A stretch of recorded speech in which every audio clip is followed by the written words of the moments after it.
Welcome to this edition of Women Lead TV. I am your host of this series, which I've called Unleashing Your Brand Brilliance. My name is Marcy Bro, and I'm a branding photographer, and I have with me Shelly Rahim. Shelly, I am so excited to chat with you today. Thanks for joining us. Thank you for having me. It's so nice to see your face again. So, Shelly, will you do us the pleasure of introducing yourself and telling us what you do so then we can jump into our conversation? Absolutely. So I am I'm a mom of three. I had my kids really young. I was 19 when I started. So I felt called to serve mothers during pregnancy, birth, and postpartum from a very young age. I started doing prenatal yoga when I was 33 and teaching the classes and preparing moms for birth. Then I became a birth doula and supporting women through the birth process, and added on nourishment, feeding moms, immediately after birth. And then also birth trauma work. I support moms through healing their birth story and helping to heal from birth trauma. And then what I've been doing for the past 10 years, deep dive into postpartum caregiving. So I go into the moms' homes and I feed them nourishing food. I have a whole cookbook that I've written on how to nourish postpartum mothers. And but I also give them full body massage every day. I bind their belly. I listen to their birth stories. So that's what I do. And this is okay. So I am just really interested in your story, and the reason that I met you is because you were putting something out there in your business, and we worked together to create photos for your business. And as a result of that process, I really got to understand not only who you are, but this incredible, beautiful offering that you offer to people. And I'm not a mother, I have not had children, but even as someone that has not gone through the process myself, I saw you and I learned so much about what you offer.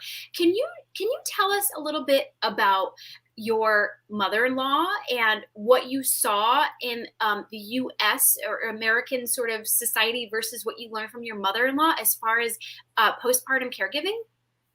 Yeah, thanks for asking. Like I said, I had my kids really young, and we were young college students. And so my husband and I were still married 32, 33 years later. Congratulations. That's no small feat after 3 kids. That's a huge accomplishment. Yeah. But back then, actually we weren't married right away, and we were living with his mom, and he happens to be Pakistani. This is back in 1992. And so when I had my babies, she would nourish me with bone broth and khichdi and like sort of Ayurvedic, Pakistani Indian nourishment. And all I had to do was rest. I didn't have to do anything else. But back then I didn't know that this wasn't just how it was. There was no internet. This was just what I knew. Then when I started going in and, doing the birth work, and my clients, after they give birth, I was their birth doula, they would go home to no nourishment, no care, nothing, nobody helping them. And my heart broke. I just didn't know how we can survive without the family support and without the nourishment. So that's when I started to realize, okay, these are what I received is still pretty common. These traditions of nourishing and caring for postpartum mothers and helping them to rest and taking care of all the other household duties is actually still in non-Westernized societies. It's still common practice for the most part. So, in India, in Pakistan, in Asia, in Korea, African countries, and, Mexico, Latin America, there's very much a lot of postpartum protocols intact. So that's why I started kind of like creating my own here in America based on what I received and what I've learned from different trainings. And I think it's so beautiful that you're taking what you learned from what you received care from your mother-in-law. She just was doing what she was taught probably when she had her own children and her family took care of her. But we're living in a country where we think, okay, you get maybe 3, 4, 6 weeks of paid leave when you're working, and then you're expected to go back to work if that's a situation that you're in. I don't even think we realize that it's lacking in our culture, until you see what other cultures do. Yeah, it's so normalized here to just, get your body back and just bounce right back and not even skip a beat. And it's actually kind of admired in our society. Right, right. Yes, like, oh, I bounced right back. And I think about, when Meghan Markle was married at the time they were in England, and she had her baby, and she denied the photographs because I think in that tradition it was like, have the baby, then show the photo of the new baby, as a royal, someone in the royal family. And she was like, no, I'm not doing that. And I think that was like such a beautiful way of her to stand up for herself and her own mental health, which, if you follow their journey, that's a big part of their story, is really advocating for their own mental health. And do you feel like this generation of mothers is more receptive to that message and maybe people, even your generation and prior to, in this country? No, not necessarily. I think that we are starting to wake up slowly, but we are so conditioned by capitalism that productivity is a sign of your worthiness, right? Mhm. So rest is kind of like, it feels lazy, so we're not, and the other problem is that it's not modeled, like the kind of loving care where you're just resting for 40 days and I'm bringing you food in bed, I'm massaging you every day, I'm doing everything for you. That's not really modeled. And so it hasn't been since probably before the Industrial Revolution. So Mm. it's so far removed from the consciousness of the American people that when they go to Instagram and see my videos, I do these videos where I show what loving care looks like. I Mm. show what nourishing a postpartum mother looks like. And they see it, and it's like something in their cells wakes up and they're like, oh my gosh, yes, this is what we need. But Mm. our system is not set up to accommodate that in any way at all. Mm. And I want to talk with you about the business of the what you're putting out with New Mother Caregiving, because I'm really curious about the business and the brand and what you're doing online. But before I get to that, what I really really loved, Shelley, about working with you was that when we were talking prior to planning your photo shoot, it was really important to you that we had photos that weren't all just like happy smiling photos. You really wanted to show the whole range of emotions. And there's even we even recruited some people. Some were pregnant. Some of your clients had just had babies. We recruited a couple people that weren't your clients just to kind of round out the people that were on your website. And the photos I'm talking about, you can see on Shelley's website, which is linked below. You really wanted to show someone like grieving the loss through a miscarriage and emotion and crying, and some of them had to be dark. Like, can you talk to me about that part of your brand, like showing all of the emotions of birth? Yeah, and mostly what I'm showing is that you're not alone and isolated. Like what you see when you see postpartum images is like a depressed woman alone, and like struggling and overwhelmed, which is actually pretty accurate fiction of our society. But what I wanted to show was, yes, it is hard. There might be times when you do need to be held and embraced by a loved one, or even a doula like me, where I hold you, and that birth was really, really hard, and just cry and let it out. And let's talk about that challenging moment. So anything where I'm showing a woman where she's not just all happy and like blissed out, it's like she's being embraced and she's being held. So it's really important in my photography with you that we show the full range, the full spectrum of emotion, but that caregiving is the key element, that you're being tended to and you're being cared for and you're being nurtured, because the mental health is just as important as the physical health. So I have to show that through imagery, right? Yes, yes. And I just think that you've done such a beautiful job, because I've been following your journey for the last several years. So I have seen you really put yourself out online, put yourself out there online in a way that feels very true to you. So I want to, because a lot of people in this audience, they're women in business, and we're all doing the same thing. We're building an online presence. We're really trying to attract that right fit client. So, can you talk to me about how you've used Instagram mostly, and now you're taking a shift? Can you talk to me about your journey through putting yourself out there online, in any way that feels appropriate to you? Yeah. And so to start out with, doing the in-person work, I live in San Diego and, working with people in my community for like 15, 16 years. Um, Eventually it became a calling so strong when I was taking care of these moms for 40 days. And I'm thinking, where's her mother? Like her mother needs these tools and skills. Right, right. Her And partner, yes, yes. yes, or her best friend or her sister, Her like person, her community. her community. And no, like most people can't afford to hire a doula. And Sure. so the only way for this level of this quality of care to exist for every mama would be if they had the tools. So I was like, I have to teach the masses somehow. And I don't know how. I'd never been on Instagram. I didn't know what a hashtag was. Like, I didn't know anything. But I'm like, okay, I'm going to create a website. And I kind of created this idea of online courses. And I had a cookbook that I, been creating these recipes for years that work, that help moms really, recover strongly, like mentally and physically. And it's so good for their digestion. So I had this great cookbook. And so my plan was, get a publisher, publish my cookbook, sell an online course, and I'll help a lot of people and make money in the process. Well, when I got on Instagram, I finally figured out how to really use Instagram. It took me a while. I hired a social media team at the beginning because I didn't like social media coming out of like the elections. And like, oh, it's just like, I can't do it. Right. This was probably in about 2020, Shelley, that you were starting this. Remind me of your timeline. Well, it was 2 years ago. Okay, so it maybe 21. Yeah. Okay. Yeah, 2021. But I still felt like for a couple of years, like during the whole election time, I was like, this is toxic. I don't want to be here. 100%. Yeah. But I had a literary agent who picked me up for my cookbook.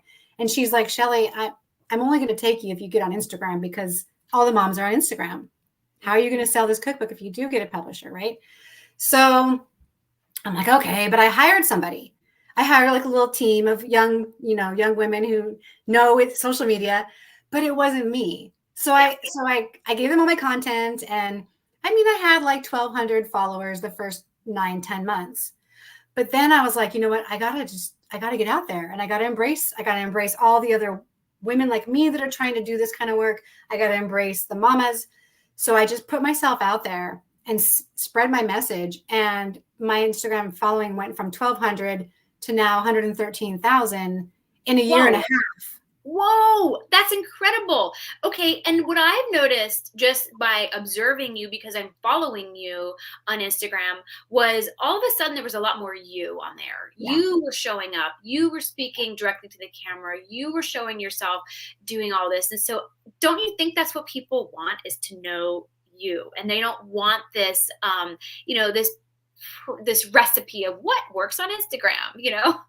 Yeah, I'm just a real person that they really relate to. And that's why I think my following grew. But then I also connected with them. Like I really reached out and commented and read every comment and every DM. And I realized, Marcy, that, what I knew about the mothers that I served here in San Diego was very limited. I've learned so much from these women all over the world. And that like bringing them into my heart and just feeling like I want to mother everybody, not just people who can afford to hire me, right? Or take my classes. I want to reach all the mamas and their families. And so that is what initiated a complete pivot in my whole business model. Tell me about this, because what I really want to make available in this space here is, we want to share the pivots and the reasons that we pivot and how we do things, because you were sharing with me, when we first started our business, you had your business plan and your projection models, and that worked for a time, but then you're learning things and you're evolving and you're growing. Can you talk to me about your pivot and where you were and where you're heading? Yeah. So I had my business plan, and it was, publish the cookbook, create the online course, make a bunch of money do it and help a lot of people. Right. And that was Easy, no problem. win-win. It's like a birth plan. Like, oh, here's my plan for my birth. And then like all that flies out the window. Right. And so then, when I get the boots in the ground and I'm out there and I'm like, okay, this is what the pain point is of the general public, the population, not just the people I'm serving here. And what made me realize it was I have a free ebook called The First Meal After Birth. And I gave this out for free. This is what I give mamas immediately after birth. And it sets them on a really healthy path, mentally and physically, balancing their hormones. And they really get a good start with this meal that I give. So I made that free, and it helped so many women. And so many women would respond and say, that meal, I mean, this is the first time I didn't get baby blues, and I've had 8 babies, and your meal was like so important. And I couldn't afford it. If you wouldn't have made this free, I would have never done it. So I'm like, okay, this is reaching people who wouldn't be able to afford even a $20 ebook. Yeah. So how are they going to afford a $500 online course for their families to take? So for me, I was like, I need to, if I want to create a revolution in how we care for mothers in the Western society, the only way to do that is to make the knowledge accessible to everybody, regardless of income. And for me to do that, I was like, I gotta change my business model. So instead of creating that online course, I'm opening a YouTube channel, and all my knowledge is going on YouTube. And now I'll have other means of income, but it won't be coming off of the backs of families, honestly. Right. And I think, that is such a beautiful example of how, when you're leading from the heart and you're doing the work with the intention of why you started your business, you'll figure it out and it'll come to you. And, just having a community of people around you in business to help you is important too. So did you work with a coach, or do you have a business community? How did you figure this out? Well, I did spend a lot of money on coaching, but my coaching was like, here's how to make an online course, Right. Sure. And I'm like, and I learned a lot. So that's good that I learned those things. I'm going to apply them. And I took, like, for example, when I didn't know anything about Instagram, I did take an online course about, how to grow on Instagram. And that really taught me.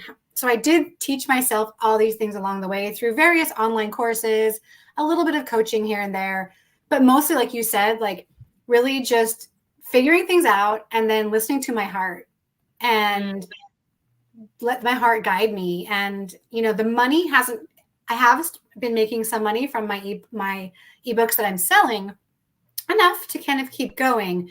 But looking at the bigger picture, it's going to take me a little bit longer to make money now that I'm switching over to a different model. But it's worth the wait.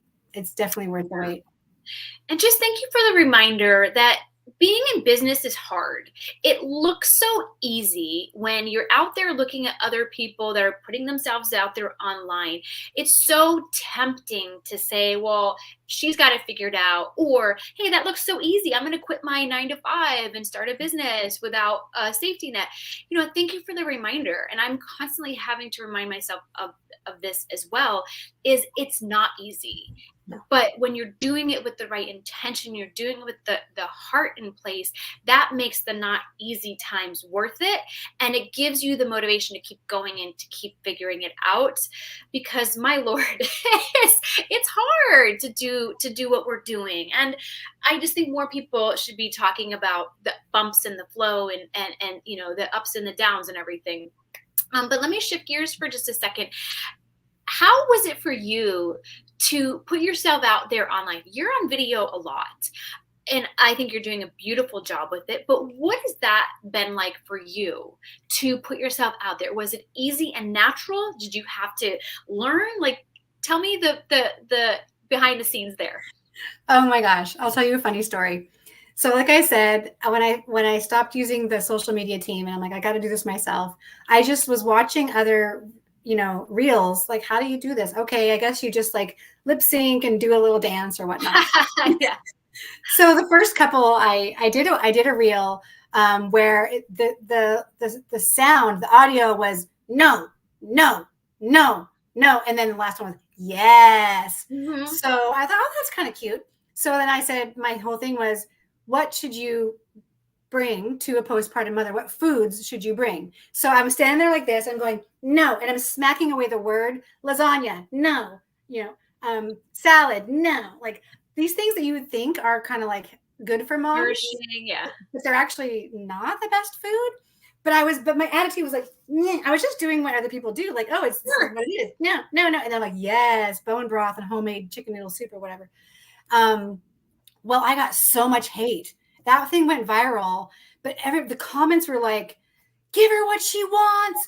Don't be choosy." Like it was not the right way to teach, and I was like, "What am I doing?" And 500,000, views and all these comments. And one lady said, I read all the comments, and one lady said, "Well, you're like barking at us, like with a little, attitude." And I was like, "Oh my God, you're right. I am." So then I Mm, had to like go, okay, wait a minute. Who am I? Like, people are listening to me. What is my persona that I want to mm, put out? And I'm like, I want to be warm and loving. yeah. I want to be, I want to like welcome people, and I want to educate from love, not from Yes. like I know better than you attitude. So then every idea that I had, I mean, that informed like which videos I picked or which audios I picked too. Like Yes. I'm not gonna and then Yeah. every time I go to do a video, I always like ground into my heart, and I want to like let my words come from love and let them be received with love. So I had to learn though from getting all the hate. Ooh. So thank you again for that. That is such a beautiful example of really understanding your brand and how you're going to relate to your right fit clients, and just letting that lead, as opposed to saying, oh, well, this is trending audio, or this is trending, or this is what the other, blah, blah, blah, blah, blah, all the like noise in our head about how to be out there. So thank you for that, because I really do see you and the person that I know when I see you online, because there is no disconnect between what I see online and what I'm going to get in person when I work with you. And truly, Shelly, if everyone did that, that would be such a beautiful way of putting yourself out there.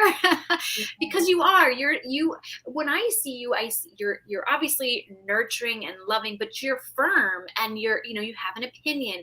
You're not just like, oh, so heart-centered that I have no spine. Like, you have this beautiful balance. And thank you for sharing that. And yeah, it's hard to receive negative feedback, but it sounds like you took it and it helped you. Yeah, 100% listening. I wasn't getting defensive. I was like, wait, they've got it. We have to listen to that and think about, how we want to portray ourselves, for sure. But thank you for that compliment. That is the best compliment I could ever receive. Oh, well, yeah. Well, I think that's just the holy grail. And I have to remember that for myself too. I just did a content day last week. I had my assistant in my studio, and we did a content day, meaning that I filmed like, 12 things in a row, and she's going to make reels out of it. And I was just reminded, even though I do this all the time, and I help other people do it as a branding photographer, I help them show up in a way that feels right for them. It's really hard, because as soon as that camera's on you, your head and your mouth just like, it's really, really tricky to do it well, and to do it in a way that feels authentic. So I would say, I'm just going to validate, keep doing what you're doing, because I know that your right people are going to find you. So we're about to wrap this conversation up in just a moment, and if you're curious about what Shelly has to share, the link to her website is below. It's New Mother Caregiving, her website's incredible. There's tons of recipes and blog posts. I had someone special in my family that was expecting a baby, and I sent her, actually I didn't just send your website to her, I specifically sent it to everyone that I knew was going to be there with her as she had her baby, and helped her in the weeks to follow, because this is not just a message for mothers, it's a message for people that are helping mothers, and they want to help. People want to help, they want to do the right thing. So I think what I love about your product and your service and your teachings is that it's for the entire community that's bringing this newborn into the world. Yes. Oh, I love that you did that. Thank you so much. But you're absolutely correct. Yes. Well, I think that, so if you're curious about what Shelly has to offer, please check out her website. And then do you have a plan for launching your YouTube channel? And no pressure if you don't, but do you have a plan for that? I have a plan brewing, but I do have the YouTube channels already up. I think I have one video on there, so you could just follow at New Mother Caregiving over there, and then at New Mother Caregiving, on Instagram too. But yeah, 2024 will be. I'll be launching. I'm actually going to rebrand. I'm going to change the name too. So just follow me along. Okay. Be part of that whole journey. It'll be really fun to like share and involve people in the whole process. And I love a rebrand. And this is what we go through as business owners. We're constantly evolving and changing. And I just don't want people to beat themselves up over it. You are allowed to evolve. You're allowed to change. You are allowed to do whatever you want, because you're a grown woman and you own your own business. So you can do whatever you want. Yeah, no stagnation.